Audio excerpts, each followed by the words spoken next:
আল্লাহর বাণী পৌঁছে দেওয়ার জন্য, হেদায়েতের জন্য, দাওয়াতিল আল্লাহ, আল্লাহ ভোলা মানুষকে আল্লাহর দিকে ডাকার জন্য। তো এবার এই কাজের জন্য আল্লাহ তাআলা বাছাই করেছেন 2.5 থেকে 3 লক্ষ বা তার চেয়েও বেশ কম নবী রসুলকে রুহের জগতে বাছাই করে নিয়ে আলাদা একটা জায়গায় বসাইয়া রব্বুল আলামিন নিজ হাতে নিজ জবানে তাদেরকে বয়ান করে প্রশিক্ষণ দিয়ে তাদের চরিত্রকে সেভাবে গঠন কইরা যাতে কিয়ামত পর্যন্ত কোনো মানুষ কোনো নবীর চরিত্রের উপরে চুল পরিমাণ তিল পরিমাণ কলঙ্কের দাগ লাগাইতে না পারে এমন পুত ও পবিত্র যোগ্যতা দিয়ে আল্লাহ তাআলা দুনিয়ায় পাঠিয়েছিলেন। বিশ্বাস হয় কি না? একটু বলেন হয় কি না? কোনো নবী রসুলকে আল্লাহ তাআলা এভাবে চরিত্রহীন করে পাঠায় নাই। যেভাবে অমুসলমানরা নানানভাবে আমাদের নবী সম্পর্কে সমালোচনা করে, কটূক্তি করে, এটা তাদের ব্যাপার। গ্রাম্য বাংলায় বলে, আমাদের ওদিক বলে, আপনাদের ওদিক বলে কিনা জানি না, নিজে যেমন ডেমনি পাড়ার মানুষটা মনে করে তেমনি, এরকম একটা কথা আছে। নিজে যেমন ডেমনি পাড়ার মানুষটা মনে করে তেমনি। রাতের বেলায় এক পুকুরে 3 কোনায় 3 জন গোসল করতেছে, রাত 3টে, 3:30, 4টের দিক। তো এই 3 গোসলওয়ালা 3 কারণে গোসল করে, কিন্তু 3 জনে মনে করে যে আমিও যে কারণে গোসল করি উনিও মনে হয় সেই কারণে গোসল করে। একজন ফরজ গোসল হয়েছে, ফরজ গোসল আদায় করতেছে, যে নামাজ পড়তে যাইতে হবে, ফরজ গোসল আদায় করতেছে। আর একজন চুরি এরিয়া এসে গায়ে মাটি মুটি মাইছে, সেই মাটি ধোয়ার জন্য গোসল করতেছে। আর একজন প্রত্যেক রাত্রে তাহাজ্জুদের আগে গোসল করা তার অভ্যাস, গোসল করে তাহাজ্জুদ পড়ে, সেই লোক তাহাজ্জুদের গোসল করতেছে। এবার 3 কোনায় 3 জন এক জায়গা তো না, প্রত্যেক একজন আর 2 জন সম্পর্কে নিজে যে জন্য গোসল করতেছে সেই মন্তব্য করবে না? যেজন ফরজ গোসল করতেছে সে মনে মনে কয় না না, এই কাজ খালি আমি একা করি না, আরো মানসি করে, ওই তো ওই যে 2 জনও পাইছি সাথে। আর যেজন তাহাজ্জুদের জন্য গোসল করতেছে সে শুকর আদায় করতেছে, আলহামদুলিল্লাহ, আল্লাহ এই এলাকায় খালি আমি একাই তাহাজ্জুদ পড়ি না, আরো মানুষও তাহাজ্জুদের গোসল করে। অথচ তার মধ্যে একটা চোর, আর 2 জনের মধ্যে একটা কি, যে চোর সে গোসল করে আর কয় চুরি খালি আমিও রি, তাই ভাবছিলাম আরো চোর আছে। অথচ ওই 2 জন কেউ ফজর পড়বে আর কেউ তাহাজ্জুদ পড়বে। আর একে আরবিতে বলে আলমারউ ইয়াকিসু আলা নাফসিহি। প্রত্যেকটা মানুষের স্বভাব হলো অন্য মানুষকে নিজের সাথে তুলনা করা, নিজের মতো ধারণা করা। যারা আমার নবী সম্পর্কে কটূক্তি করে, নবীকে চরিত্রহীন বলে, আমি বলবো তারা নিজেরা চরিত্রহীন বলে মনে করে নবীরাও এইরকম। আসতে বল, টের পান নাই? যারা নবী সম্পর্কে কটূক্তি করে, নবীকে চরিত্রহীন বলে, নবীদের চরিত্রের উপরে কি বলা হয় সমালোচনা করে, তারা নিজেরাই ওই সমালোচনার অধিকারী, তারাই নিজেরাই ওই দোষে দোষী, যার কারণে মনে করে আমিও যেমন খারাপ অন্যরা মনে এরকম খারাপ। তাই আল্লাহ পাক নবী রসুলদেরকে পবিত্র করে বানাইছে। নবী আলাইহিmus সালামকে আল্লাহ পাক দুনিয়ায় পাঠিয়ে সমস্ত নবীদের দায়িত্ব দিয়েছে। নবীরা মাদ্রাসায় পড়াইতেন না, এরকম মাদ্রাসা ছিল না। KG, kindergarten, high school, college, primary, বিশ্ববিদ্যালয় এরকম সিস্টেমের শিক্ষালয় বিদ্যালয় ছিল না। নবীদের দায়িত্ব ছিল, নবীরা এভাবে মাইকও পাইতেন না, কথা বলেন।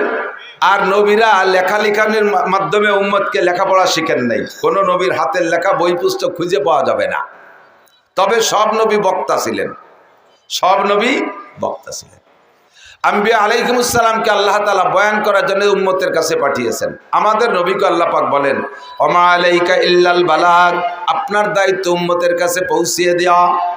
ইয়া আইয়ুহার রাসূলু বাল্লিগ মা উনজিলা ইলাইকা মির রাব্বিক, হে নবী আপনি আপনার উম্মতের কাছে আল্লাহর পক্ষ থেকে যা কিছু পেয়েছেন, পাওয়া কথাগুলো পুঙ্খানুপুঙ্খ উম্মতের কাছে পৌঁছাইয়া দিবেন। একটা কথাও গোপন করতে পারবেন না। যদি লজ্জায় কোনো কথা গোপন করেন, এই কথাটা প্রকাশ করার আর কেউ থাকবে না।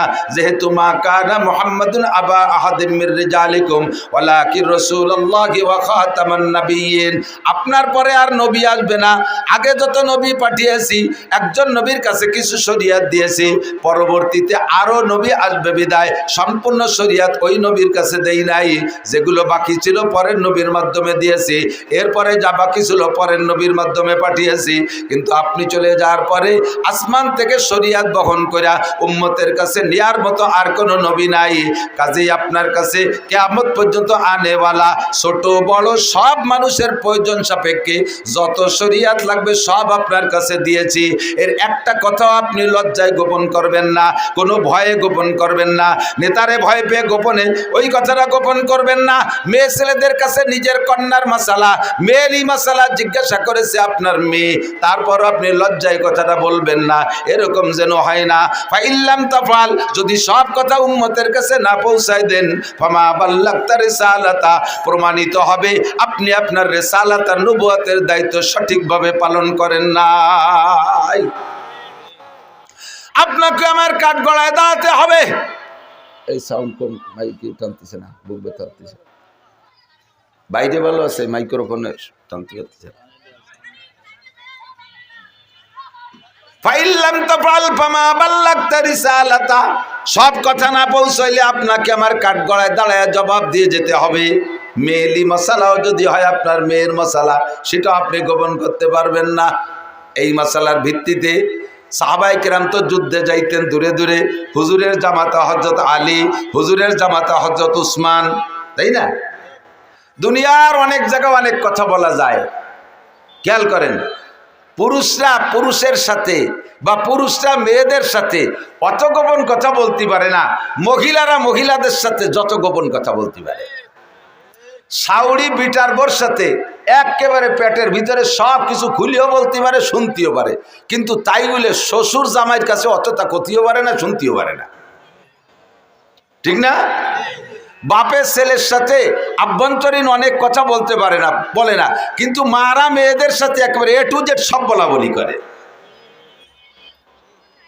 নবী আলাইহিস সালাতু ওয়াস সালাম যখন এই অর্ডার পেয়েছেন, অর্ডারটা পালন করার জন্য একটা লাইন লাগবে, মেয়েলি মশালাগুলো সাপ্লাই দেওয়ার জন্য একটা পথ লাগে, মেয়েদের মাধ্যমে পৌঁছাবে।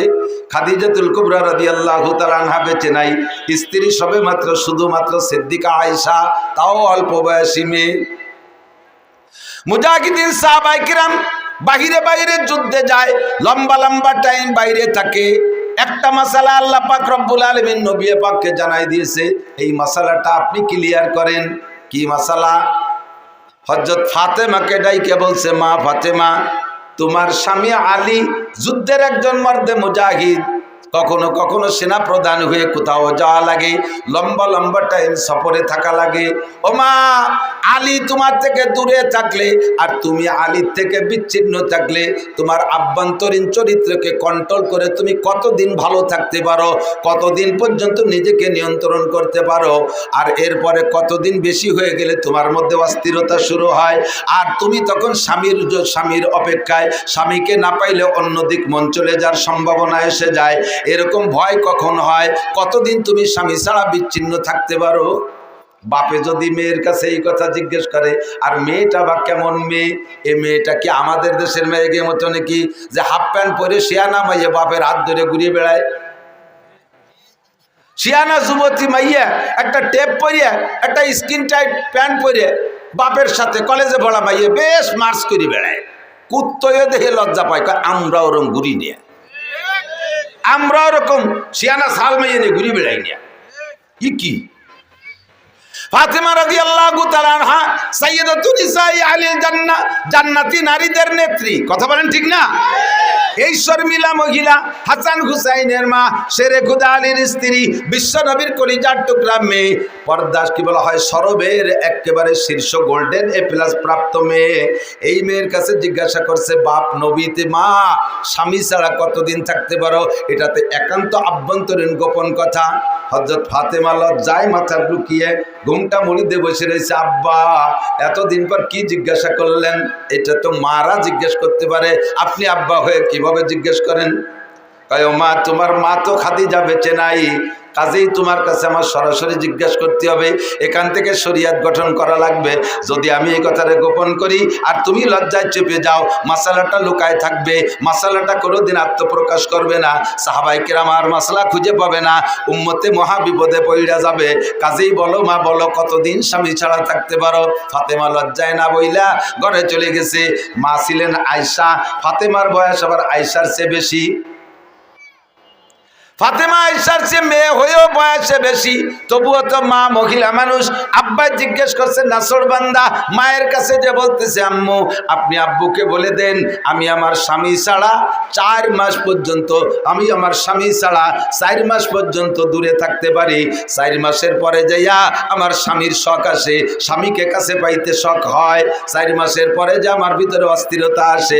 নবী আলাইহিস সালাতু ওয়াস সালাম আয়েশা রাদিয়াল্লাহু তাআলা আনহা নবীকে বললেন ফাতেমা বলেছে 4 মাস পর্যন্ত ধৈর্য ধারণ করে থাকতে পারে। বাস নবী আলাইহিস সালাতু ওয়াস সালাম সাহাবায়ে কেরামদের জন্য বাইরে দূরে চাকরির জন্য সর্বোচ্চ টাইম 4 মাস ধার্য করলেন। 4 মাস শেষ হওয়ার আগে আগেই যে যত দূরে থাকুক তারে ছুটি দিয়ে বাড়ি পাঠাইতে হবে। সেখান থেকে আমাদের মুরব্বীরা তবলিগের টাইম কয় চিল্লা, জোর হলো না কয় চিল্লা, আর একটু বলেন কয় চিল্লা, 3 চিল্লায় কয় মাস, 3 চিল্লায় কয় মাস, 4 মাসে ঠিক করা হয়েছে। আল্লাহু আকবার। ফাইল্লাম তাফাল ফামা বাল্লাগতা রিসালাতা। এই গোপন মশালাগুলো যদি নবী ওখানে প্রকাশ করে না যাইতেন তাহলে আমরা এখন বিভ্রান্তের মধ্যে পড়ে যাইতাম, মশালাগুলো কোথায় খুঁজে পাইতাম। নবী আলাইহিস সালামকে বলেন হে নবী আপনাকে এভাবে বয়ানের জন্য পাঠিয়েছি। ইয়া আইয়ুহার রাসূল ইয়া আইয়ুহান নাবিয়্যু, হে আমার প্রিয় নবী, ইন্না আরসালনাকা, নিশ্চয় আমি আপনাকে প্রেরণ করেছি শাহিদা ওয়া মুবাশশিরা ওয়া নাযীরা ওয়া দাঈয়ান ইলাল্লাহি বিইذনিহি ওয়া সিরাজাম মুনীরা। একটু জোরে বলি আল্লাহু আকবার। হে নবী আপনাকে দুনিয়ায় পাঠিয়েছি উম্মতের মধ্যে অনেক কাজ দিয়ে, তার ভিতরে এই আয়াতের ভিতরে 5টা গুণের কথা আছে, 6টা গুণের কথা আছে। 1 নম্বরে ইয়া আইয়ুহান নবী, আপনাকে নবী হিসেবে পাঠিয়েছি। নবী হওয়ার পরে আপনার কাজ হলো আপনাকে প্রেরণ করেছি শাহিদান, খেয়াল শাহিদান, উম্মতের পক্ষে বিপক্ষে কিয়ামতের মাঠে সত্য সাক্ষ্যদাতা হিসেবে আপনি যেভাবে সাক্ষ্য দিবেন আমি কিয়ামতের ময়দানে ওইভাবে বিচার করব। আপনি যার পক্ষে বলবেন ওরে আমি ছেড়ে দেব, আপনি যার বিপক্ষে বলবেন তাকে আমি ধরে ফেলবো। নবী আলাইহিস সালাম সাক্ষী দিলে বা না দিলে উম্মতে কে কোথায় কি করে, বান্দারা কে কোথায় কি করে আল্লাহ দেখে কি দেখে না? যুবক বলো দেখে কি দেখে না? তুমি পাট বাগানে যে গাঁজা কিনা বেচা করো, এদিক পাট হয় না, এমনি সময় পাট কাটা হয়ে যাওয়ার পরে মাঠঘাট খোলা হয়ে যায়, এই সময় গাঁজা কিনা বেচা করা ভারী কঠিন। যত পাট বড় হয় গাঁজা এবার ব্যাপারীরা তত খুশি হয়। খুব নিরাপদ জায়গা, কারণ পুলিশও জায়গা যে দায় ধরতে পারবে না, জড়ায় গড়ায় পুলিশ যাবে। তুমি যে জায়গা দাঁড়াইয়া যা করো না কেন, মা ইয়ালফিযু মিন কাউলিন ইল্লা লাদাইহি রাকিবুন আতীদ, মুখ থেকে যে কথা বের করবা সে কথা ফেরেশতারা, গোয়েন্দা ফেরেশতারা কাঁধে বসে লেখে এবং সব অডিও ভিডিও করে রাখে। সাথে সাথে আমার আল্লাহ দেখে কি দেখে না? আল্লাহ বান্দাকে যেভাবে দেখেন এই দেখা হিসাবে বিচার করবে না, বিচারের জন্য সাক্ষী ব্যবহার করবেন। আর সত্য সাক্ষী হবে আমাদের জন্য আমাদের নবী। বলেন না সুবহানাল্লাহ। আল্লাহু আকবার। নবী পাক বললেন আল্লাহ আমি সাক্ষী দেব কাদের পক্ষে বিপক্ষে? আমার সামনে যারা আছে এদের সম্পর্কে বললে সত্য হবে, যারা চলে গেছে পিছনে, আর যারা সামনে আমি মারা যাওয়ার পরে আসবে তাদেরকে তো দেখি নাই আর দেখব না, তাদের ভালো মন্দ আমি কিভাবে বলবো? আল্লাহ পাক রব্বুল আলামিন বলেন বন্ধু আপনার জন্য আমি একটা কম্পিউটার দিয়েছি। শাহরু রমাদানাল্লাযী উনজিলা ফীহিল কুরআন হুদাল লিন-নাসি ওয়া বাইয়িনাতিম মিনাল হুদা ওয়াল ফুরকান। আপনাকে একটা কম্পিউটার দিয়েছি, ওই কম্পিউটারের ভিতরে আদম থেকে নিয়ে নয়, শুধু আমার সৃষ্টির সূচনা থেকে নিয়ে আপনি পর্যন্ত, আপনি থেকে কিয়ামত পর্যন্ত যা ঘটেছে আর ঘটবে, যা এসেছে আর আসবে, যা আবিষ্কার হয়েছে আর হবে, যা ছিল না আর যা কি বলা হয় হবে, এই সবগুলো ওই কম্পিউটারের মধ্যে আছে। আপনি শুধু সফটওয়্যার চেঞ্জ করবেন, আপনি পৃষ্ঠা উল্টোবেন আর এক একটা করে দেখবেন, আর ওই কম্পিউটার দেখে দেখে আপনি যেভাবে যা বলবেন ওই কথা কেউ অস্বীকার করতে পারবে না, কারণ কম্পিউটারের নামে আমি লিখে দিয়েছি যালিকাল কিতাবু লা রাইবা ফি। আল্লাহু আকবার। এই কিতাবের মধ্যে কোনো সন্দেহ নাই, এই কম্পিউটারের মধ্যে কোনো সন্দেহ নাই। ব্যক্তি জীবনের সংবিধান, পারিবারিক জীবনের সংবিধান, অর্থনৈতিক জীবনের সংবিধান, সামাজিক জীবনের সংবিধান, রাজনৈতিক জীবনের সংবিধান, আন্তর্জাতিক জীবনের সংবিধান, সম্পূর্ণ সংবিধান ওই কম্পিউটারের ভিতরে আছে। কম্পিউটার নাম হলো আল কোরআন। একটু জোরে বলেন কি কিতাব? কম্পিউটারের নাম কি? যে 6টা বিধানের কথা বলেছি কোরআনে আছে না নাই? হুজুর বলেন মান জাআলাল কুরআনা আমামাহু, যে ব্যক্তি কোরআনকে সামনে নিয়ে চলবে, কোরআনের ভিতরে তার সবকিছু দেখতে পারবে। কোরআন একটা আয়না, কোরআন একটা গ্লাস, কোরআন একটা কম্পিউটারের সফটওয়্যার, ওর ভিতরে তুমি দেখতে পারবা, ওর ভিতরে সব দেখতে পারবা। তোমার ব্যক্তি জীবনের প্রয়োজন সব ওর মধ্যে আছে, পারিবারিক জীবনের সব কিছু ওর মধ্যে আছে, তোমার অর্থনীতি ওর মধ্যে আছে, তোমার সমাজনীতি ওর মধ্যে আছে, তোমার রাজনীতি কোরআনের মধ্যে আছে না নাই? কথা বলেন আছে না নাই? তোমার আন্তর্জাতিক নিয়ম কোরআনের মধ্যে আছে। কাজেই কোরআনকে সামনে নিয়ে যে ব্যক্তি চলবা, ওর চলাটা, ওর জীবন বিধান, ওর জীবন যাপন হবে আল্লাহ চাহি রব চাহি জীবন যাপন। আর যার জীবন যাপন হবে রব চাহি, নবী পাক বলেন কাদাহু ইলাল জান্নাহ, হাসরের মাঠে কোরআন খানকে আপনার সামনে ছেড়ে দেওয়া হবে। আর কোরআন আপনার হাত ধরে দেয়, আপনার হাত ধরে বেচতে নিতেও না, কোরআনে হাত ধরে বলবে তাল মাই, আমার সাথে আসেন, কাদাহু ইলাল জান্নাহ, কোরআনে হাত ধরে টানতে টানতে জান্নাতের মধ্যে পৌঁছাইয়া দিবে। বলেন সুবহানাল্লাহ। ওয়ামান জাআলাল কুরআনা খালফা যারিহি, আর যে ব্যক্তি কোরআনকে পিছিয়ে রাখবে, কোরআনের সংবিধান ভালো লাগবে না, কোরআনের আইন পছন্দ হবে না, কোরআনের আইনকে জুলুম মনে করবে, আছে না নাই? কথা বলেন। যে যেমন তার স্বভাবও, কোরআনের আইন সবার ভালো লাগার কথা না, সব জিনিস সবার ভালো লাগেও না। কথা কর না কে? আতর, আতর ভালো না মন্দ? আতর আপনাদের ভালো লাগে সবাই? Thank you, welcome. আতর ভালো লাগে না এরকম কোন মানুষ আছে? আছে। মেথররা আতর পছন্দ করে না। সুইপার, সুইপার ওই যে শাড়ি পায়খানা পরিষ্কার করে না, ওরা ওকে পকেটে জীবনও আতরের শিশি পাবেন না। কোদাল একখান গাড়ে, বালতি একটা হাতে, আর সাথে একটা কেরোসিনের টব, আতর নাই। মেথররা আতর সহ্য করতে পারে না। আর সুসো, সুসো চেনেন? শিখে শিখে ওই যে ইঁদুরির মতো রাত্রি টিপ মারে, দিনই দেখা যায় না। কতক্ষণ গায়ে তার তিব্বত আতরের গিরান। একটা শিখে চলে গেলি পারা 3 মাইল দূরিতে টের পাওয়া যায় যে ভদ্রলোক এই জায়গায় গেছে, জেন্টেল এই পথে হাঁটছে, ঠিক না? এই শিখে আতর পছন্দ করে না। বিশ্বাস না হয়, আপনার ঘরে যদি চিকের দ্রব্য থাকে, উপদ্রব্য থাকে, কোনো চাই কোনো মেশিন দিয়ে বাইরে সাফ করতে পারতেছে না, 20 টাকা দামের একটা আতর কিনে ঘর ভরে ছড়াই দেবেন, যে কয়দিন আতরের গিরান থাকবে ওই কয়দিন সুসো ঢুকবে না। ওরা এই আতর পছন্দ করে না।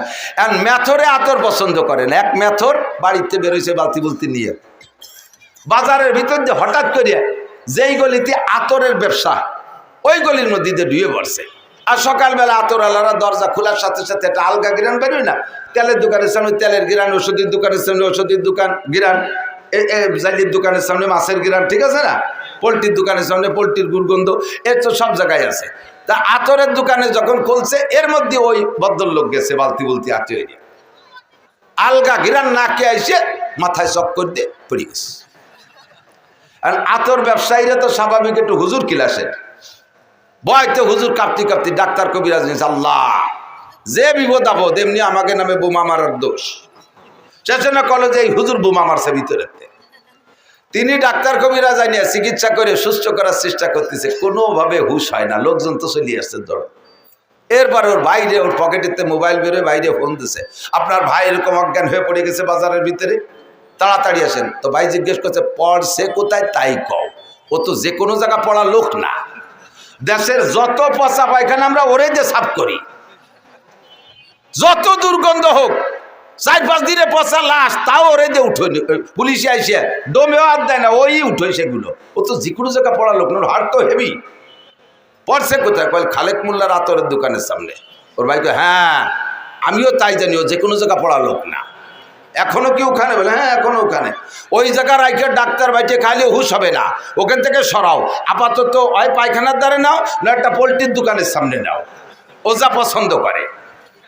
ওখানে নিলে হুশ আসবে, আর যদি পারো একটু পচা পায়খানা নাকে মাখায় দাও, তাহলে আর ডাক্তার লাগবে না। সত্যি হয়ে যাচ্ছে, সরাই পোল্ট্রির দোকানের সামনে নিয়ে একটু মুরগির পায়খানা মাখাই দিছে, সেই বর্ষে নিয়ামত কোন জায়গা পালিয়ে দিয়ে তোরা।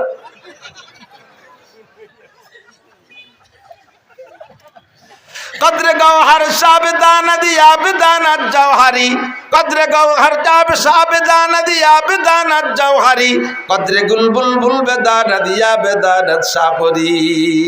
ও দোস্ত, আতরের মর্যাদা সবাই বোঝে না। মেথরে আতর পছন্দ করে না, সিকে সুসয় আতর পছন্দ করে না, কিন্তু এই বলে কি আতর ভালো না মন্দ? মন্দ না ভালো?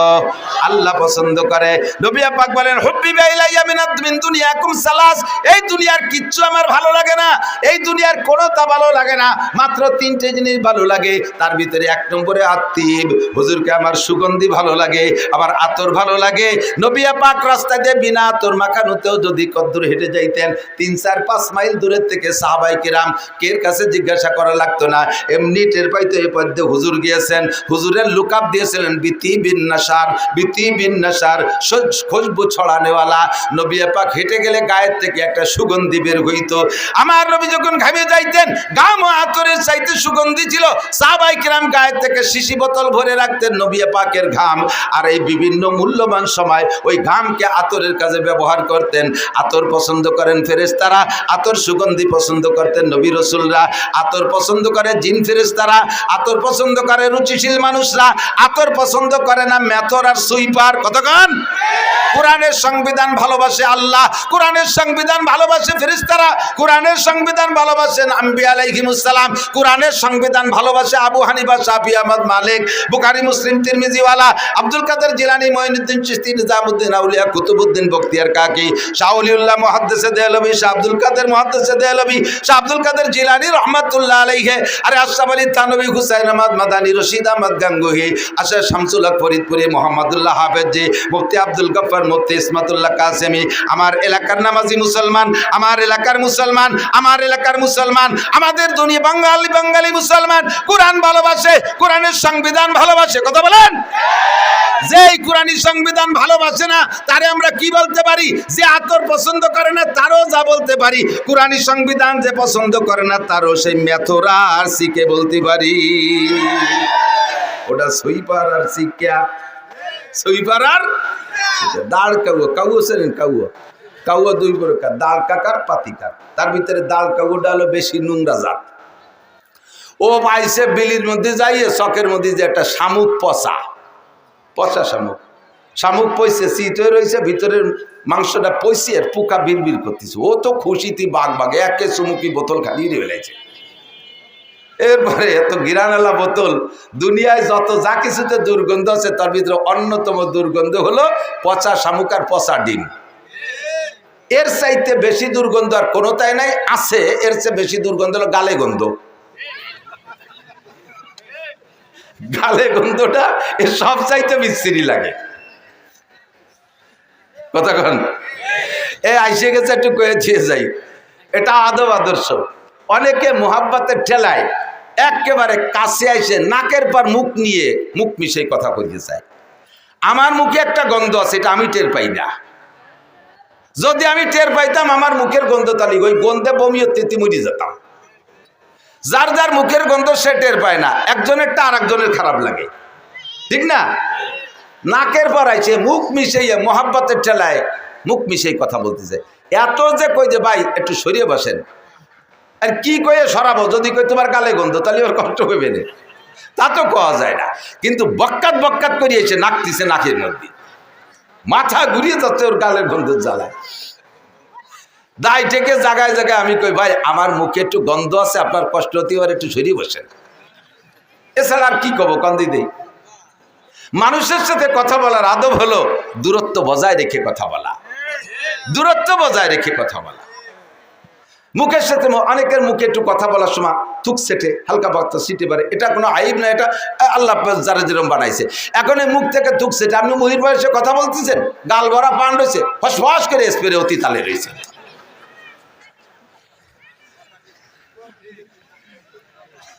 এই গালে গন্ধে জ্বালায় বাসারি কায়দা নাই। এই আমি আর লেখত ভাই দুইজনে যাচ্ছি এই ঢাকা।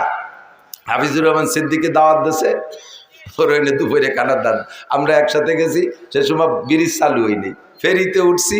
এই নগর কান্দানা সালতার কেটা যেন একজন যুবক ফেরির ওই মাথাতে আমারে দেখিয়া লোকের মধ্যে যে মার মার করতে করতে ছুটে চলে আইছে। আয় সেই জড়ায় ধরছে, এমন ভেবে আংটার মতো জড়াই দিকে হুজুর কান্দিয়ে দিয়েছে না, আইসে দিয়েছে তা জানি না, গলা জড়াই দিয়ে ওই পাশে মুখ। সারা জীবন ধরে আপনারা দুইবার দেখছি, তার প্রথম আজকে। সারা জীবনে আমার দুইবার দেখছি, তার প্রথম বলে আইস। আইস প্রথম হলি আর দুইবার হতে আর একদিন কবে, আর একদিন আগে এক জায়গা, তো সেদিন আগে না প্রথম না আজকে প্রথম। হুজুর খুশিতে মনে নাই কি খবরটের পাইনি। এই খুশি হতে যাই ওদারে কানতিছে না হাসতেছে জানি না, গাল ভরা ছিল খয়ের দিয়ে কাঁচা সুগর দিয়ে পান খাওয়া, ফস করে 12 এবার পিঠ স্প্রে হয়ে গেছে, লাল হয়ে গেছে। তোমার এত ভালো জানতে পেরেছে কিনা? পচা শামুক, পচা ডিম, গালে গন্ধ, জম্মের খুব দুর্গন্ধ, এটা খুব ঘৃণিত গন্ধ। দাঁড়কাও এবার পচা শামুকেরটা পাইয়া ভিতরে মালটুক চুমুক দেখাইয়া বোতলটারে এই শামুকটারে মুখে করে নেউড়াল দিয়ে যাইয়া দাঁড়াইছে নারকেল গাছের ডালের পর। নিচের দিক তাকায় দেখে গোলাপের বাগান, জবা ফুলের বাগান, হাসনাকিনের বাগান, রজনীগন্ধার বাগান, বিভিন্ন ফুল দিয়ে একটা পার্ক বানাইছে, একটা বাগান বানাইছে। ওর ভিতরে গোলাপের ডগায় একটা বুলবুল পাখি বসা। বুলবুল পাখিটা ফুলের মধ্যে মুখ দিয়ে মাঝে মাঝে মধু খায় আর একটু কুহু কুহু করে ডাকে। বুজুর্গানে দিন বলেন, সদায়ে কুমরিয়া বাসাদ বকুকু बगोशे मंदराया दल लगो हो, चमन में चू चुकर गाते हैं बुलबुल के फूलों में अल्लाह मियाँ तू ही तो है, तू ही तो, तू ही तो है, तू ही तो। আমরা শুনি কুহু কুহু করে ডাকে, আসলেও কয় আল্লাহ মিয়া তু হি তু হয়, তু হি তু। আল্লাহ ফুলের মধ্যে তুমি, ফলের মধ্যে তুমি, মধুর মধ্যে তুমি, পানির মধ্যে তুমি, ফুলের পাপড়ির মধ্যে তুমি। তাই তোমার জিকির করি আর তোমার মধু খাই। ও তো আল্লাহর প্রেমে পড়ে গেছে ফুলের মধ্যে মুখ দিয়া, ও জিকির করে আর মধু খায়। ওর ওই অবস্থা দিকে কাউ নারকেল গাছের ডালে বসিয়া নিচের দিক তাকায় দেয় যে বুলবুল পাখিতে এই করতেছে। এবার বুলবুল পাখিরে কাউ ওই জায়গা বসে ধিক্কার দেয়, ভৎসনা দেয়, গালি দেয়, তিরস্কার করে। ও বুলবুল পাখি, তুই আমার পাখি বংশের কলঙ্ক, আমার পাখি বংশের ইজ্জত গেছে তোর নামে। জীবনে কোনোদিন একটা মারা গরু খেয়ে দেখলি না, কোনোদিন একটু পচা শামুক খেয়ে দেখলি না, এতে কি স্বাদ? কোনোদিন একটা মরা মুরগি খেয়ে দেখলি না, পায়খানাতে দুটি ফুকা খেয়ে দেখলি না। সারাটা জীবন ফুলের মধ্যে মুখ দিয়ে বসে বসে জীবনটা বৃথা নষ্ট করলি। তোর কারণে আমার পাখি বংশের কেলেঙ্কারি। তোর মতো দুশ্চরিত্রের পাখি হতে পারে না। সারা জীবন ফুলের মধ্যে মুখ দিয়ে বসে রয়েছিস, কাউ জোরে গালি দেয়। বুলবুল পাখি কয়, তোর মতো এরকম অকথ্য ভাষায় তো আমি বলতে পারবো না, আমি তোর আরবিতে জবাব দেই। লা তালুমনি আও ফালুমনি ইন্নামা কুলতুমা কুলতু আবি আমরুন জালাল। হে কাউয়া, তুই আমারে গালি দিস আর ভৎসনা করিস, ধিক্কার দিস আর তিরস্কার করিস, কিচ্ছু আসে যায় না। আরে তোরে জীবনে কেউ কোনোদিন ভালো হাদিয়া দেয় না। তোরে দেখলি সবাই ঢিল মারে, কাউরে কি ঢিল মারে না? তোরে দেখলি সবাই তাড়া করে, ঢিল মারে। আর আমি বুলবুল পাখি ফুলের ডগায় বসলে ক্যামেরাম্যানরা এসে ছবি তুলে নিয়ে আমারে দিয়ে একটা ক্যালেন্ডার বানায়। আরে আমারে কতজনে কতভাবে লেখে, আমার জীবন চরিত্র লেখে, আমার ইতিহাস তারা রচনা করে। আমারে আদর করে ফেরেশতারা, আমারে আদর করে নবী রাসূল, আমাকে আদর করে জিন ইনসান, আমাকে আদর করে উলামায়ে কেরাম, আমাকে আদর করে রুচিশীল মানুষ। আর তোরে সবাই ঢিল মারে। তোর মতো কাউ আমারে গালাগালি করলে কিছু আসে যায় না। কথা বলুন ঠিক কি ঠিক না? আপনারা এখানে বসে কোরআনের ফুলের ভিতরে মুখ দিয়ে মধু খাইতেছেন, মাঝে মাঝে সুবহানাল্লাহ বলতেছেন, মাঝে মাঝে আলহামদুলিল্লাহ বলতেছেন, কোরআনকে সমর্থন করতেছেন, হাদিসকে সমর্থন করতেছেন, আল্লাহকে সমর্থন করতেছেন, রসুলকে সমর্থন করতেছেন, জান্নাতের আশায় বসে বসে জিকির ফিকির আর দোয়া দুরুদের মধ্যে কাটাইতেছেন। এক শ্রেণীর কাউয়া মার্কা, তারা আপনাদেরকে বুলবুল পাখি মনে কইরা আপনাদেরকে তিরস্কার করবে, আমি সহ করবে। দেখো এক বলদ কিভাবে চিল্লায় আর কতগুলো বলদ হা করে বসে রইছে। আমরা তাকে বলবো, ও কাউ খা, তুই জীবন ভরে পচা শামুক খা। কতক্ষণ? এখনো টেলিভিশনের পচা শামুক মুখে নিয়ে বসে আছে, মোবাইলের পচা শামুক মুখে নিয়ে বসে আছে, বিড়ি সিগারেটের পচা শামুক মুখে নিয়ে বসে আছে, মদ গাঁজা আবার ফেন্সিডিলের পচা শামুক নিয়ে বসে আছে, মোবাইলের ভিতরে ল্যাংটা ছবি আর কি বলা হয় ওর ভিতরে গেম খেলার মধ্যে ডুবে বসে আছে। আমরা তোমাকে কাউর চাইতে বেশি একটা ভালো মনে করি না, তুমি আমাদেরকে গালি দিলে কিচ্ছু আসে আর যায় না। শাহরু রমাদানাল্লাযী উনজিলা ফীহিল কুরআন, আল্লাহ পাক কোরআনে কারীম নাযিল করেছেন রমজান মাসে। ফীহি হুদাল লিন-নাসি ওয়া বায়্যিনাতিন মিনাল হুদা ওয়াল ফুরকান। আদম থেকে নবী পর্যন্ত, নবী থেকে কিয়ামত পর্যন্ত যত যাহা কিছু আছে সব কোরআনে আছে না নাই? একটা একটা করে পৃষ্ঠা উল্টাবে, দেখে দেখে বলবে, এ নূহ নবীর উম্মত, তোমরা নবীর সাথে এই করেছো। ইব্রাহিম নবীর উম্মত, এ নমরুদ, তুই আমার ইব্রাহিম খলিলের সাথে এই আচরণ করেছো। আমার নবী কোরআন পড়ে